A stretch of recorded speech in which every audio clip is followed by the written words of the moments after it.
Welcome to Fashion Climate Conversations. I'm your host, Louis Perkins. Fashion is an art form like any other: music, painting, theater, or film. It's a way in which we share our identities, cultures, and beliefs. It's a way we can creatively tell our stories, who we are, what we want others to know about us, or the communities we claim. And we can even use it to confront, challenge, and drive change in our world. And yet oftentimes the way we make our clothes has a negative impact on people and planet. But we're changing that. This podcast series features conversations with people who are working in science, technology, and innovations, such as next generation materials and clean energy. Yes, definitely clean energy, in order to solve for one of the largest global issues today, the climate crisis. And fashion is playing a leadership role. So thank you for joining this podcast series to listen and learn, along with me, and the many guests that we'll have from the industry, all working on solutions for climate and other impacts to make fashion a positive force in the world.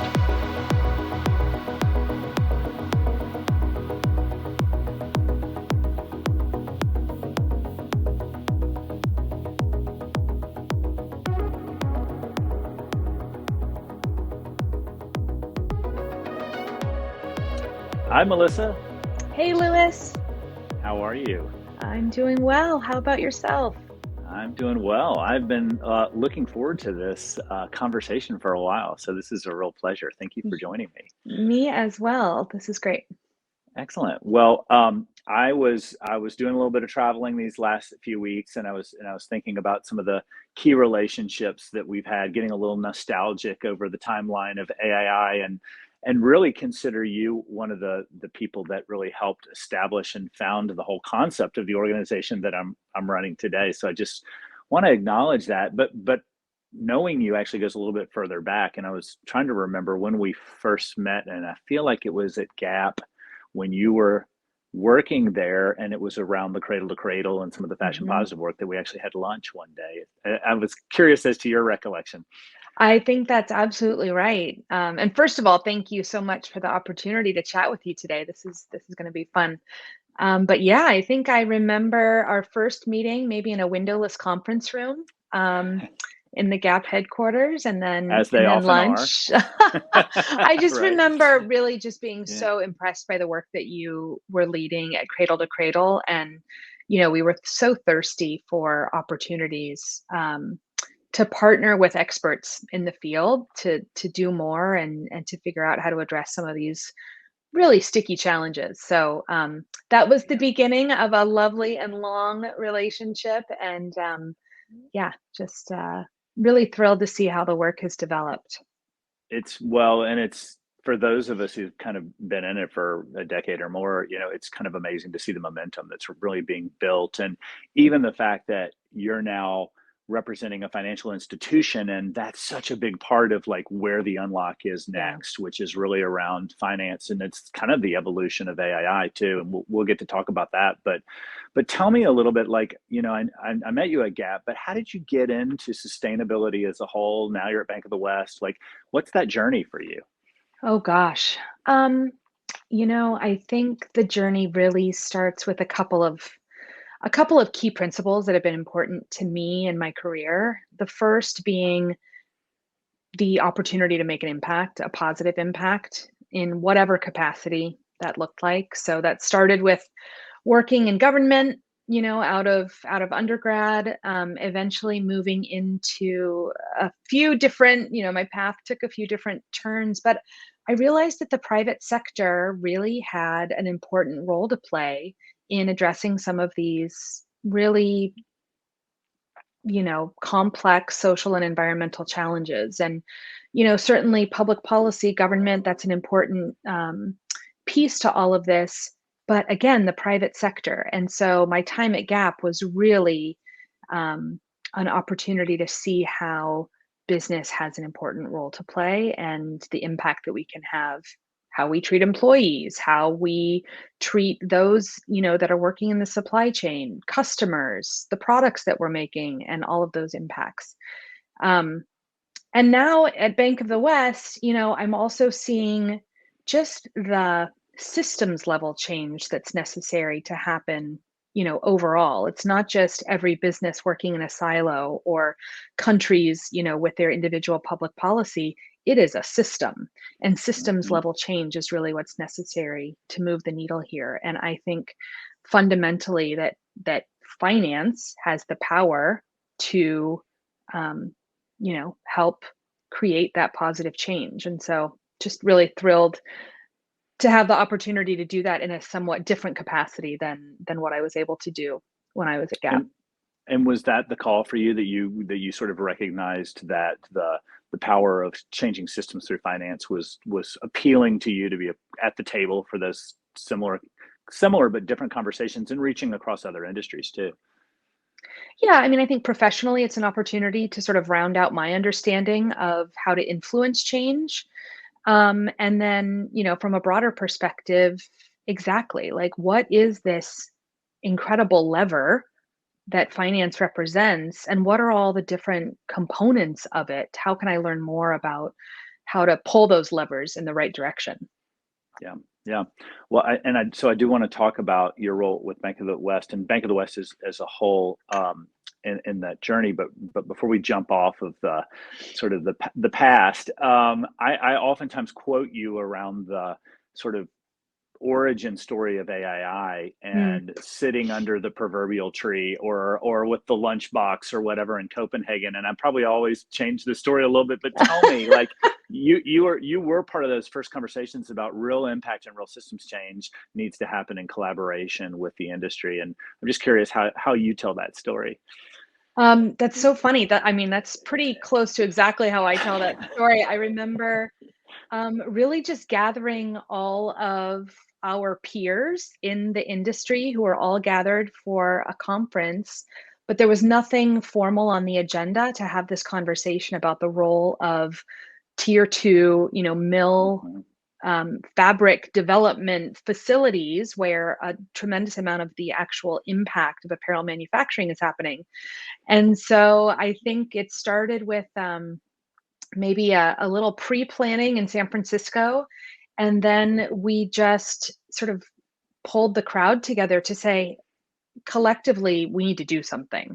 We all have a role to play here. Not any individual brand has enough capacity in the facilities, capacity in their own teams, and pull really to do that on their own. And so we all need to come together and figure out a way that we can go to our suppliers together, and really advocate for change. And that was, there were some brands that were doing clean by design in China, I don't know if Vietnam had been started at that point yet, but we were looking at how do we scale these incredible programs that we see are making a real impact, but we need to scale them far beyond what they're doing today. And we all need to be sort of singing from the same song sheet. And Yeah. yeah, we all got our boxed lunch. We went and sat on the grass, everybody in their professional conference outfits. They were sitting outside in the grass. And we really just had a brainstorm to figure out what can we do here? What does that look like? And yeah, that's the And origin story. I yeah. will always remember that impromptu, informal meeting. Well, I love that, and I love that you're a leader in that work, and a leader with us now as a member of our board of directors as well too.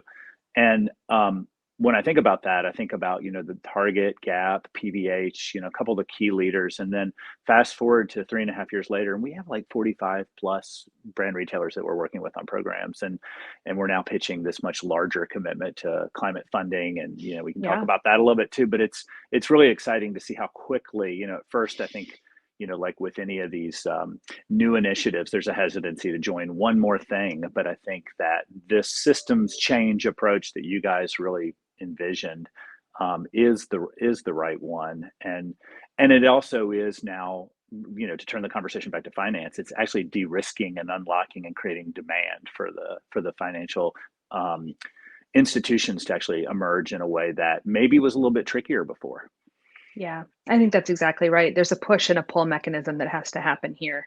You know, pushing solutions and influencing change, but there also needs to be a demand for it. And Yeah. so there's a lot of different ways to create that demand, either through increased efficiency and cost reductions, or more strategic and long-term relationships with your suppliers or buyers.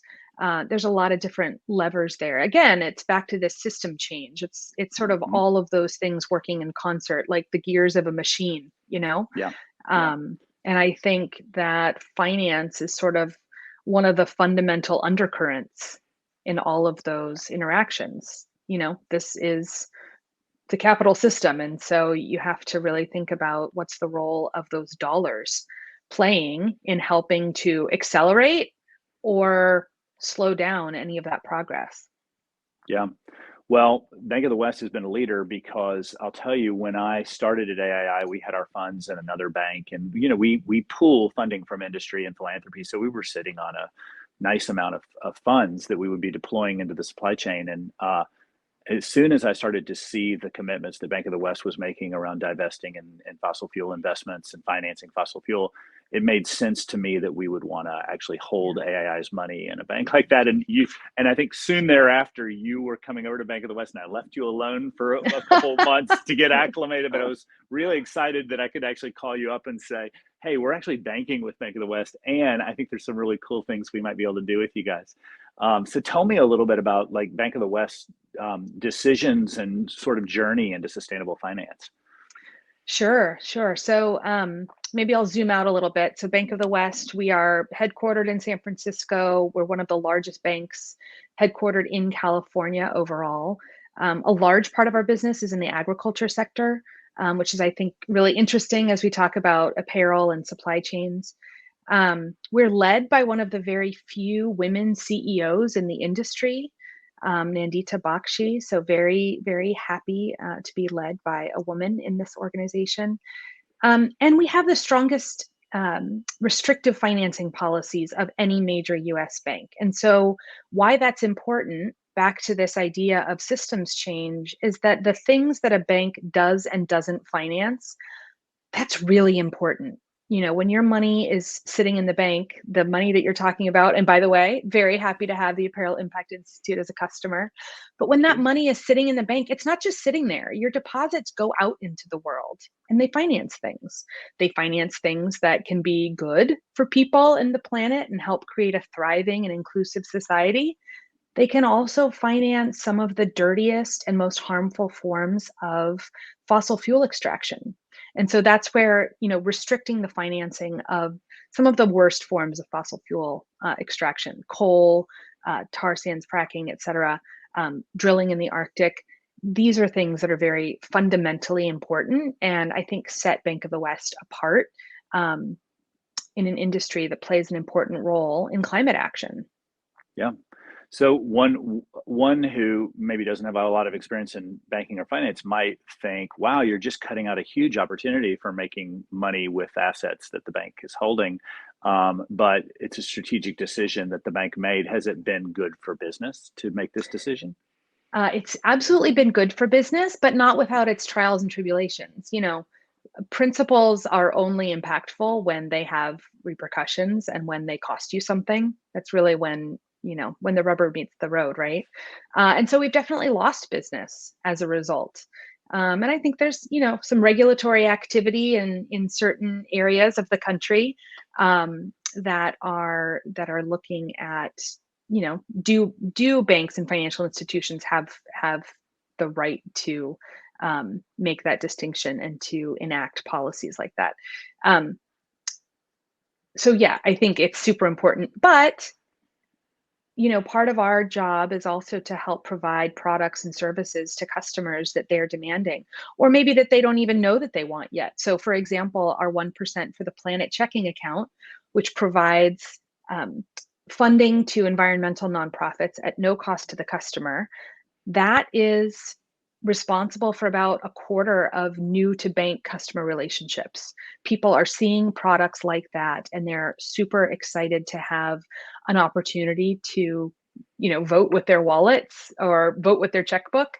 Um, their actual checkbook. It's not just the brands or the companies that they're supporting with their dollars, but also the very mechanism of how they're making those payments. So that's been super exciting. The 1% for the Planet checking account also comes with a carbon tracking tool.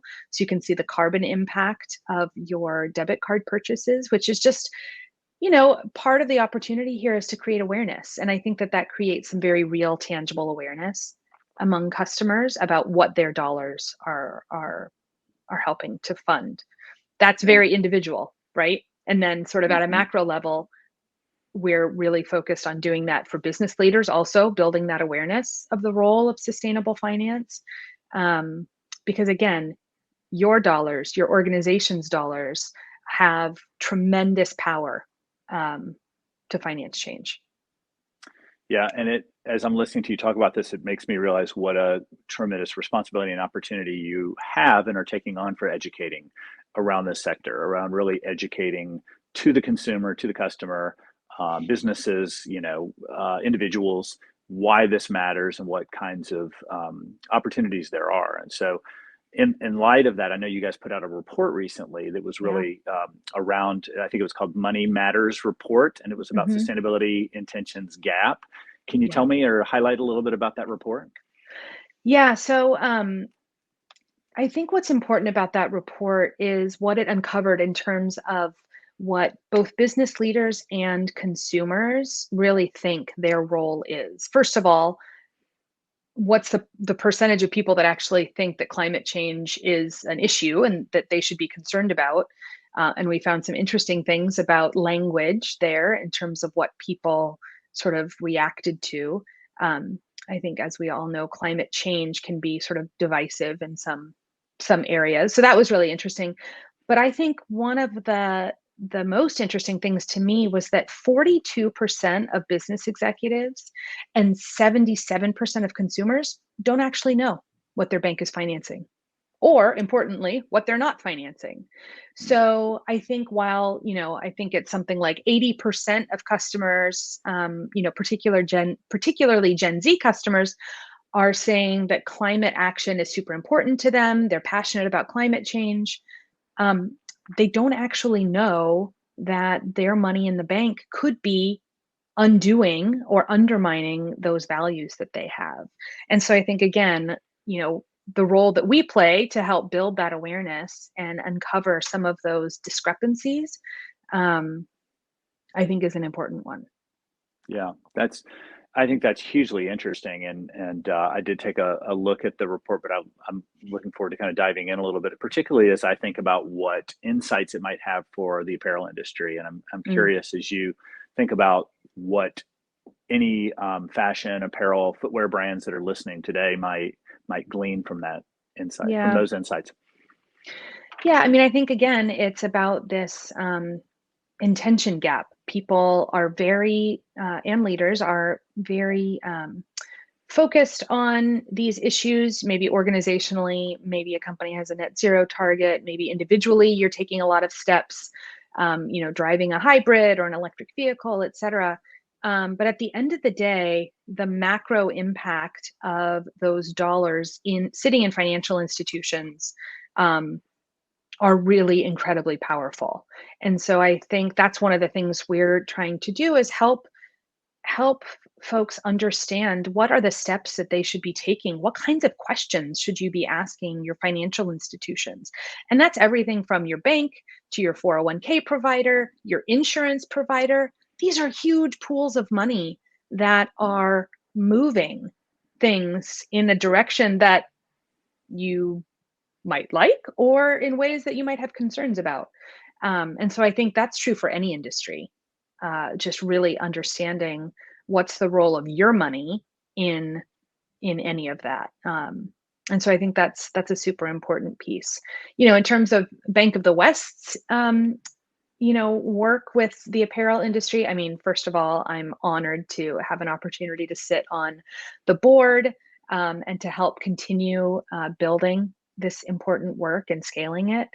Um, we were also really, really happy to partner with you and your team to help scale the Clean by Design work in Hmm. California.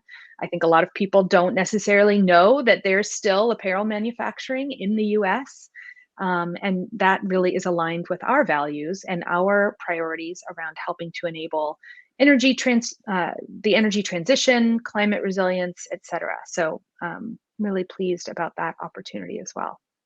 Yeah, we are as well too, and it's been really interesting to dive into a community approach or a regional approach and talk to some of the um, local folks within the city, within the Yeah. county, and start to really dive into like what are the problems and the systemic issues that can be solved. How is the energy grid laid out? What is the existing regional strategy? So we're grateful to the support and funding of Bank of the West because it's helping us think through the same kinds of issues and ways in which we might partner and address in other regions as we go into Mm, Italy or as we expand into right. Bangladesh and Pakistan and some of these new markets that we're going to be going into soon. So, Yeah.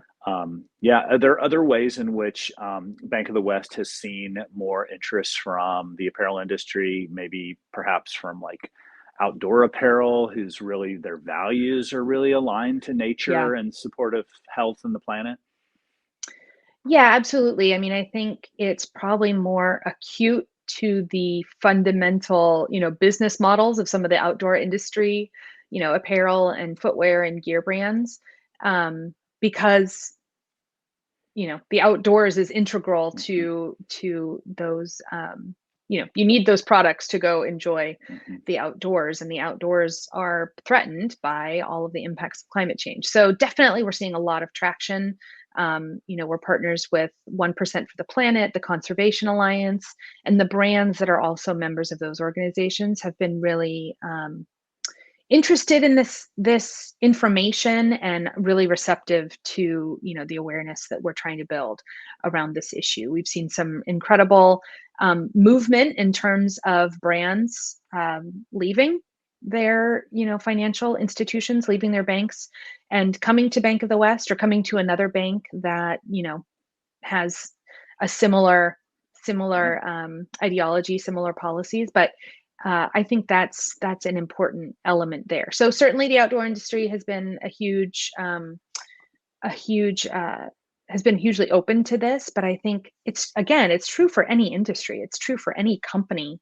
Certainly, companies with a global supply chain where we know that 80% of that carbon impact is embedded in those supply chain operations. So um, it's things like green finance, like sustainability linked loans or green bonds that are helping to enable some of that energy transition, helping to enable some of the capital investments necessary to, re-engineer or retool facilities to, move away from coal, or, the steam capture that's necessary and the Hmm. heat capture. Those are not insignificant investments. And so what's the role that green finance or sustainable finance can play in enabling that? That's absolutely right. And we put out a report this year called Unlocking the $1 trillion Opportunity to Decarbonize the Fashion Industry. And really the majority of that is debt and equity. I mean, there is a role Yeah, that the industry is playing. There's a role for philanthropy and grant making to unlock and support pilots in new geographic regions, research, development. But like some of the work that you all are doing to help us in LA to enter that's a perfect use of grant making dollars. yeah, But when we really look at the opportunity, we referenced this at the beginning of the conversation, it's really around how do we have better terms for these small, medium enterprise, suppliers that, right. do we really want them taking on tremendous amounts of debt that burdens them, or can we find new forms of capital or concessionary finance or even the role of private equity? And so we're starting to look more deeply as an organization Yeah. around that unlock. So I wonder if you have sort of thoughts around that topic and whole around the progress that might be made around that. Yeah, I mean, I think that's exactly right. I think by a lot of estimates, it's something like 4 to 5 times the existing investments in clean technology, renewables, et cetera, is what's gonna be necessary to accelerate that transition to net zero. Um, Banks need to help finance that, but importantly, they also need to stop financing the things that are running counter to that. So Yeah. again, Yeah. those most extreme forms of fossil fuel extraction, new drilling, new um, exploration. So I think that's a really important element to this. As I mentioned, green finance products, scaling those types of solutions, I think is really interesting. I think what you talked about was also really interesting. There's a spectrum here of all the way from one end of the spectrum with philanthropy and grant dollars that can get you so far. But then there's a whole spectrum of financing solutions, all the way up to the debt and equity piece and the capital piece. But there's a lot of in between there and a lot of different models to employ that can help the adoption of some of these proven programs and proven interventions. And Right. I think that's a really important emphasis here as well. And importantly, also for business, it's good for business. It's helpful to business. I think the the research that we did, 59%, more than half of companies that have CSR or ESG or sustainability programs increased profitability over the last 2 years. The last 2 years have been really tough, right? But Wow. 59% of companies have reported increased profitability when they had those programs in place, compared to 23% of companies that had no strategy. So I think that's a Interesting. super important element to all of this as well. Absolutely. And I think even this week, some a report came out with SEC Mm. findings Yeah. around reinvesting and making an ESG finance a key priority. And so Hmm. your research and findings are really leaning into what we're saying is, potentially not just a trend, but actually the shift as we're divesting as of Hmm. the wrong investments, one might say, and then investing. And I guess one would assume if we're divesting of fossil fuels and other um, investments that aren't good for the planet, then that frees up capital that needs to Right. go into new. And That's our right. role, I see sort of our role at AII and the brands that we work with is to proof point, de risk, and make those investments attractive because they That's have right. to be as equally attractive as the fossil fuel investments, which are proven, Yep. in Yep. order, so we know solar is a good investment. It has a certain proven timeline for ROI, but there are new things that, you mentioned agriculture, the whole transition to regenerative farming. What kind of Hmm. proof pointing do we need? What kinds of best practices and ultimately investments to help farmers and fiber providers, raw material providers really make that transition? I think that's a really critical point there. It is all a transition. It's not black and white. You can't just shut off one and turn on another.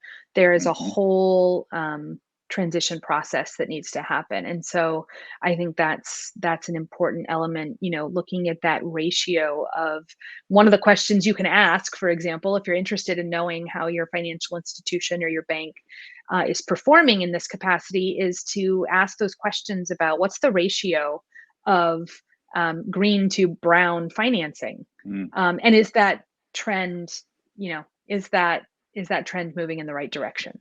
right. I think that's an important element here. Are they investing in green bonds? Are they doing sustainability linked loans? Are they helping the major energy companies help to transition and find and invest in renewable and clean technology innovation, at a greater rate than financing the other stuff. That's right. That's right. It is a transition. And I think, it even within some of these facilities that we're talking to, we know that, going 100% clean energy may not be possible due Right. to where they're located Right. geographically or what some of the regulatory barriers may be. But Yep. we can start to cascade or tier in solutions and increase that over time. I think that's tricky when you're also looking at trying to cut carbon in half by 2030, which is what most industries, but certainly this industry has sort of taken on as its roadmap to Yeah. towards net zero is to get to stay under 1.5 degrees Celsius and to get to the 2030 targets that have been established. So pretty ambitious. Yeah. So It is. It is. But we yeah, need all elements of the economy rowing in the same direction, right? So yeah, we need those commitments from companies, but we need also the regulatory and policy environment to help support it. We need finance to help invest in it. We need philanthropy to help, invest in maybe some of those early stage solutions. We just need everybody rowing in the same direction. Yeah, it's all hands on deck to use the boat metaphor. It's all hands on Yes. deck, rowing in the same Yes. direction Yes, for sure. exactly. A lot of boat metaphors here. A Yeah. lot of boat metaphors. So what's missing? Is there anything, like, if you had a call to action or something that you would recommend, or what's on your mind about that? Yeah, I think a couple of key things. One is, again, the awareness building. People just need to understand how all of these elements work together. I think just like awareness about, that apparel brands are trying to build among their customers to understand the difference between organic and conventional cotton, or the difference between, different chemistries that are used in different coatings, or, other performance attributes of clothing. That's an important element. Again, also this idea of, do you know what your money is doing in the bank? You know, where's it going? What's it helping to um, promote or accelerate, or what might the detriments of that be? So I think that's a huge part, is the awareness building.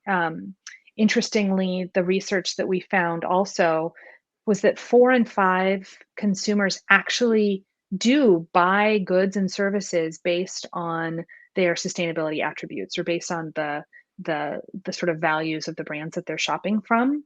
But it's mostly related to things that you put on or in your body. So it's organic Interesting. food and produce. It's, more sustainable apparel.